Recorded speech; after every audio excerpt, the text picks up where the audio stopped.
Buenas noches, Tomás. Hola Constanza, Juan Manuel, Mauricio, buenas noches. A ver, yo creo que lo primero que uno puede decir, que podemos decir con respecto a esta presidencial, es evidentemente que la victoria de Janet Jara en primera vuelta estaba asegurada, pero la victoria es una victoria débil, una victoria absolutamente menguada. Se estimaba que Janet Jara, para tener posibilidad en segunda vuelta, tenía que tener por lo menos 32, 35 puntos. Obtiene cerca de los 27, bajísimo. Está más bajo incluso que los pronósticos más pesimistas de su comando. Por lo tanto, un rendimiento de Janet Jara muy, pero muy débil. Lo segundo que había que fijarse es la diferencia entre Janet Jara y su inmediata perseguidor de la derecha, obviamente. Y la diferencia es escasa. Es de cerca de 3,5 puntos, 4 puntos, por lo tanto, una diferencia muy, muy baja para tener una posibilidad en segunda vuelta. Naturalmente que no estoy diciendo que vaya a perder, pero está todo cuesta arriba para el oficialismo. Y Evelyn Matei. Evelyn Matei en quinto lugar, un desplome de los partidos tradicionales de la derecha impactante a nivel presidencial. Ya la última vez con Sebastián Sichel habían salido cuarto, siguen bajando, ahora quinto. Y por lo tanto, la situación de la derecha tradicional, la derecha de la transición, la derecha de los acuerdos, el piñerismo, absolutamente derrotados en el día de hoy. Rápidamente, muy temprano, a eso de las 20 horas, ya Evelyn Matei reconocía su derrota porque fue una derrota espectacular desde el punto de vista de lo que se podría haber esperado. Eso por una parte, y por lo tanto tenemos una competencia en segunda vuelta entre José Antonio Kast y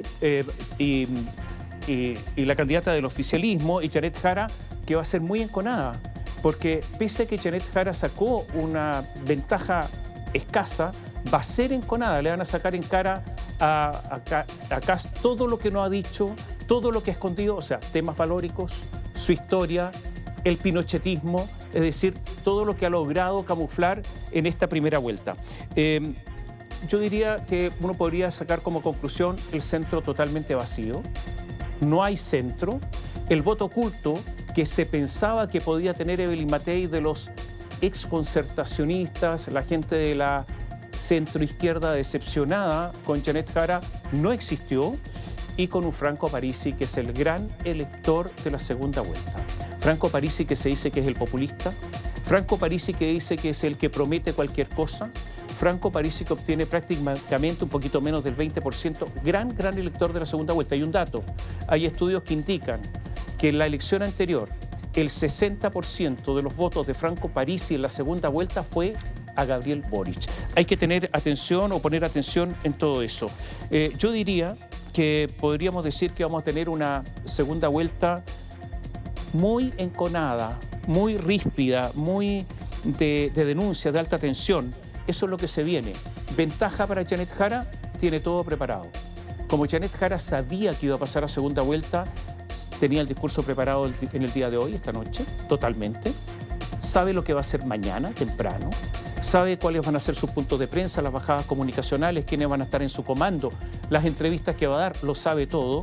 Y en una campaña de un mes, la primera semana siempre es muy importante. En esto, ventaja Janet Jara. Desventaja, es oficialista. Segunda desventaja, tuvo un mal resultado. Tercera desventaja, tiene que convencer a Parisi. Y eso no va a ser fácil para Janet Jara convencer a la gente de Parisi que vote por ella, porque en el resto de los candidatos no hay votos para Janet Jara. Y por lo tanto, a primera vista, la primera opción la tiene José Antonio Kast. Eso es lo primero. Y lo segundo, en cuanto a conclusiones, yo diría, es que hay un desplome del Partido Socialista, del PPD, de todos los partidos de la izquierda de la concertación, una vez más. Caída libre de esos partidos, y por lo tanto van a tener que seguir siendo vagón de cola. Se está produciendo acá un rebaraje del poder, como siempre cuando hay elecciones. ¿En qué sentido? En la derecha hay un rebaraje del poder. A nivel parlamentario, gran representación republicana. Caída de la UDI, caída de Renovación Nacional, y por lo tanto van a tener que compartir el poder en la derecha, y eso con un candidato presidencial, por lo tanto, de esos sectores. Por lo tanto, yo diría un rebaraje en la derecha muy fuertemente, continúa la polarización en el país y un rebaraje en la izquierda. porque la izquierda va a seguir dominada por el Frente Amplio y el Partido Comunista. No tuvieron una gran elección parlamentaria, pero van a seguir dominando la izquierda con partidos como el Partido Socialista, el PPD, como vagón de cola. Y Janet Jara siendo la líder. Ahora, vamos a ver lo que pasa después, esto es para otro análisis. ¿Qué va a pasar al interior del Partido Comunista entre Janet Jara, perdedora seguramente, y Lautaro Carmona? Pero eso ya es otra historia. Y por último, yo diría, este ha sido un plebiscito para el gobierno, porque el presidente Gabriel Boric estuvo en la campaña, habló de los candidatos y por lo tanto aquí también se mide el gobierno. Y al gobierno le fue mal. 27 puntos aproximadamente es bajo. Y por lo tanto el gobierno también muy perdedor durante esta jornada. Tomás, miremos un poquitito, a pesar de que todavía falta que se concreten varios resultados en términos de la elección parlamentaria, si es que se proyecta que eventualmente las derechas tengan el control de ambas cámaras. Si eso es así, ¿qué es lo que podría uno esperar en el nuevo ciclo político a partir del 11 de marzo? Yo creo que poco, y digo esto por lo siguiente: las derechas no son lo mismo, las derechas tienen agenda propia, las derechas tienen su propia impronta, y por lo tanto hablar de la oposición ahora y después del oficialismo, si es que gana la presidencial dominando el Congreso, yo creo que es un exceso. Me parece además que hay muchos candidatos que resultaron electos que son díscolos en la derecha, que no son puros de derecha, de manera que a mí me parece que no va a haber un Congreso que vaya a ser absolutamente obediente de una eventual presidencia de José Antonio Kast. Eso es lo primero. Lo segundo, no logra los 4/7. Aquí la gran duda, el gran temor que tenía el oficialismo es que la derecha lograra 4/7, que modificara la Constitución y las leyes orgánicas constitucionales, por ejemplo, elevando los quórums constitucionales, petrificando la Constitución y modificara también el sistema político. Eso no va a pasar en estos momentos a menos que haya acuerdo con la oposición, o sea, con la izquierda. Yo creo que es muy difícil y me parece que teniendo mayoría en el Senado y en la Cámara de Diputados no va a ser una mayoría sólida.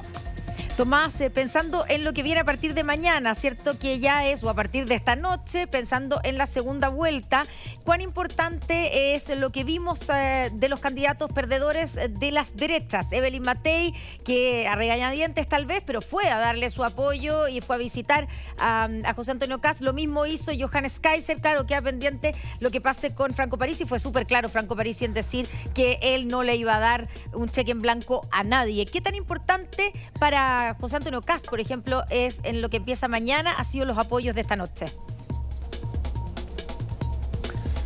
Bueno, José Antonio Kast tiene una desventaja. Tiene que armar su propia mayoría. Tiene que armar su campaña para la segunda vuelta. Y como lo decía, una campaña corta. No tiene tiempo. Tiene que hacerlo ahora, ya.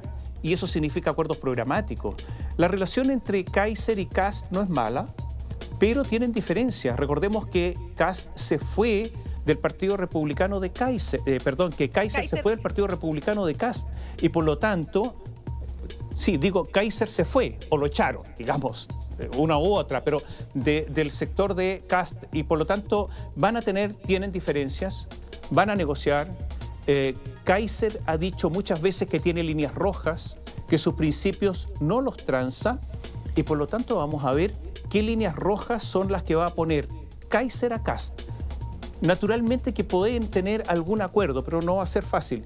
Y con respecto a los partidos de Chile Vamos y a Evelyn Matei, Más Demócrata, Más Amarillos, Renovación Nacional, la UDI y todos ellos, va a ser difícil, se van a tener que acoplar, van a tener que agachar la cabeza, agachar la cerviz, va a ser difícil, pero yo creo que esta negociación tiene que ser rápida. Kast tiene la primera posibilidad de ser presidente de la República, pero tienen que llegar a acuerdo pero muy rápido. Y no van a faltar aquellos que van a decir, no, con Kast yo no voy. Por ejemplo, vamos a ver qué pasa con demócratas. Pero en todo caso, a mí me parece que la votación de hoy otorga la primera opción a José Antonio Kast. El oficialismo está absolutamente dividido y por lo tanto, dividido en el sentido de que está empequeñecido más que dividido, y por lo tanto tienen pocos votos y Parisi es el gran elector, pero a mí me parece que no todos los votantes de Parisi van a ir a Janet Jara. Tendría que producirse un vuelco gigantesco si uno empieza a sumar. Me parece que no va a ser así. Y por otra parte, da la impresión que el voto oculto de Matei no existió. O sea, los exconcertacionistas que votaron por Matei son muy pocos. Y por lo tanto, no creo que haya una merma muy grande de los votantes de Matei en desmedro de Kast en segunda vuelta. De manera que Kast me da la impresión que tiene la primerísima opción de ganar la segunda vuelta. Tomás, te pregunto de vuelta por Kaiser y por Franco Parisi por último. En el caso de Franco Parisi pareciera que está obteniendo al menos unos 10 diputados, ¿no? Él había conseguido un resultado más o menos equivalente hace 4 años y sin embargo ese proyecto se desdibujó completamente y quedó sin parlamentarios. Aquí hay un desafío para este candidato que queda en tercera posición de nuevo, con más respaldo incluso que la vez anterior y con una cantidad importante de parlamentarios de sostener ese proyecto a lo largo del tiempo. Y lo segundo, te pregunto también si crees que Johannes Kaiser se puede convertir en el nuevo líder de la derecha en el nuevo ciclo político a partir de marzo. A ver, yo creo que el Partido de la Gente puede obtener entre 10 y 11 diputados. Está con el 7% de los votos, muchísimo. Posiblemente Parisi aprendió la lección y por lo tanto van a ser diputados más fieles a él, porque además hay un dato, ¿eh? Parisi con 20 puntos casi, 19 y tanto, es un líder político en el día de hoy. O sea, no puede ser desechado. Cualquiera podrá criticar lo que quiera de Parisi, pero tiene votos y en democracia eso es fundamental. Yo creo que va a poder liderar a sus diputados después de esta muy buena votación en el día de hoy. Eso por una parte. Y por otra, yo creo que es muy difícil que Franco Parisi negocie fácilmente con los candidatos. Él es un gran negociante, es un ingeniero comercial, es un hombre que sabe cómo mirarse con otro y negociar con otro. Va a ser difícil la negociación con Parisi. Pero yo tengo la impresión de que tampoco es el dueño de ese 20%. Muchos de ellos son bastante liberales y por lo tanto hay una tendencia, creo que importante, hacia la derecha. Pero, dicho eso, Janet Jara necesita todos los votos de Parisi porque, a ver, Marco Enrique Ominami no obtuvo votos, Artés no tiene votos, Harold May Nicholson, los votos son insuficientes. ¿De dónde va a sacar votos Janet Jara? Solo de Parisi. Parisi esta noche es la niña bonita. Parisi es al que todos quieren. Parisi es al que todos quieren atraer. Y Parisi puede colocar un precio, poner un precio carísimo para apoyar a uno u otro candidato. Posiblemente no lo haga, sino que simplemente dé algunas señales para resguardar su identidad. Y en el caso de Kaiser, Muy bien, ¿es posible que Kaiser vaya a llegar a algún acuerdo con Kast? Sí, yo creo que sí. Pero también el gran negocio de Kaiser sería estar a la derecha de Kast. Porque si Kast fracasa, la alternativa a la derecha no va a ser Chile Vamos, que se va a seguir diluyendo. Va a ser Kaiser, porque el país se ha polarizado. Y en estos instantes el centro está vacío. Por lo tanto, Kaiser puede seguir haciendo su juego, manteniéndose en forma independiente y porque además tuvo una muy buena votación en el día de hoy. Muy bien, pues Tomás Mochati, muchas gracias. Nos vemos el próximo domingo. El próximo domingo tenemos el primer debate de segunda vuelta aquí en Mega con los dos candidatos que pasaron a la segunda vuelta, donde vamos a estar junto a Connie, contigo, por cierto, y José Tomás Santamaría, el director del Diario Financiero también. Gracias, Tomás. Un abrazo. Buenas noches. Buenas noches.